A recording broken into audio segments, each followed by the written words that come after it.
Good evening সবাইকে। সবাই কেমন আছে? আশা করি তোমরা সবাই ভালো আছো, আমরাও ভালো আছি। আজকে স্যাটারডে, বিকেলে বাজে এখন 6টা। তো আমাদের সব রুমে তো কীর্তন শুরু হয়েছে। তো হঠাৎ করে 3:30টার সময় বাবু ফোন করে বলছিল, একটা নাম্বার দিয়েছে আমাকে, বলছে এই নাম্বারটা নোট কর। নোট করলাম, করার পরে বলছে কি অন্নভোগ পাঠাচ্ছি, গাড়িতে উঠিয়ে দিয়েছি, এই নাম্বারটা ড্রাইভারের নাম্বার। তো ড্রাইভারকে সাথে কথা বলে কখন নামবে ওই বুঝে অন্নভোগটা নিয়ে নিবে, কারণ আমার প্রচণ্ড প্রিয়। আমি অন্নভোগ একবার বলেছিলাম যে যখন হবে ঠিক তো আমার জন্য পাঠিয়ে, আর আমি আজকে বলিনি, ঠিক করে পাঠিয়ে দিয়ে জানি না। তো এখন যাচ্ছি, আমিও দিব নাগের ছোলা একটা কিরে মাগো, না বৃষ্টি পড়ছে দেখো, থাকে এখানে, বাচ্চা দিয়েছে। আরেকটা কথা, চেয়ারে বসে আছে একটা, এখানেই থাকে।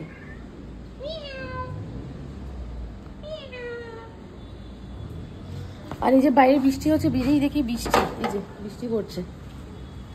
এখন মুনকে বললাম একটা ছাতি নিয়ে আসতে। হ্যাঁ না, এখন ও নেমে গেছে, তো পরে দেবো। তো এই আর কি, এখন যাবো হলো কি নাগেরজোলা থেকে 7:30টার সময় বলেছে বাসটা আসবে। তো ভোগ টানতে যাচ্ছি, চলো।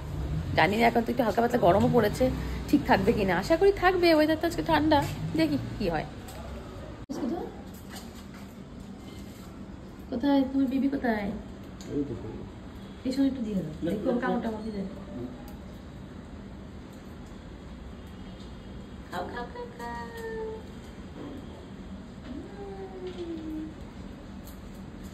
সামনে থেকে দিও না,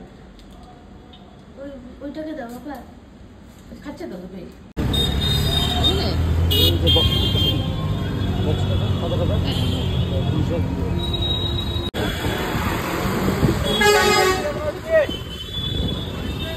প্রচন্ড তুফান এসছে, তুফান কি নিয়েছি। এই যে ঘরে উঠছি, দেখো অবস্থা, শুধু টুকি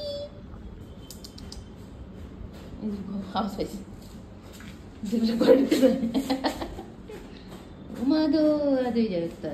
তোমার আওয়াজে সবগুলো এখানে এসে দাঁড়িয়েছিল। খাবি? ছোট ছোট করে দিও না, দেরি হয়।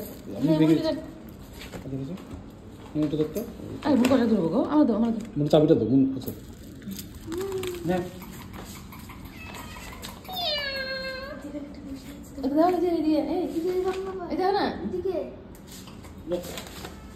হাত ছাড়াও কিন্তু দিও কামড়।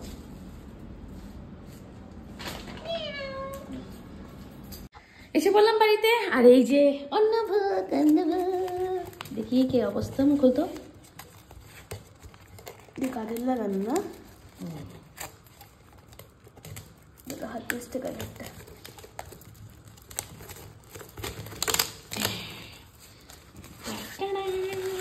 ওয়াও, কিচ্ছু হয়নি, একদম ভালো।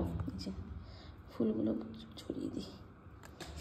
কার কার খেতে ইচ্ছে করছে অন্নভোগ, অবশ্যই কমেন্ট করে জানাবে। যে হাত ধুয়ে এসে বললাম যে মাখবো।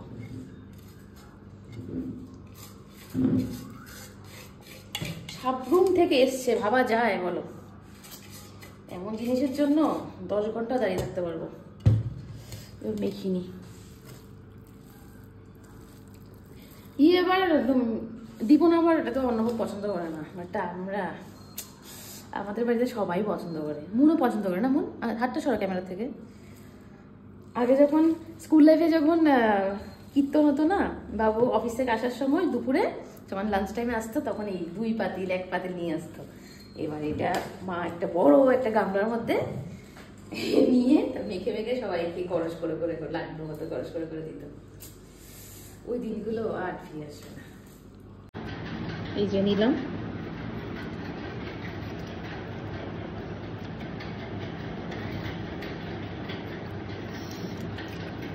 দারুণ দারুণ, বলার বাইরে। আর সাবরুম থেকে যে পাঠিয়েছে সেটাই অনেক।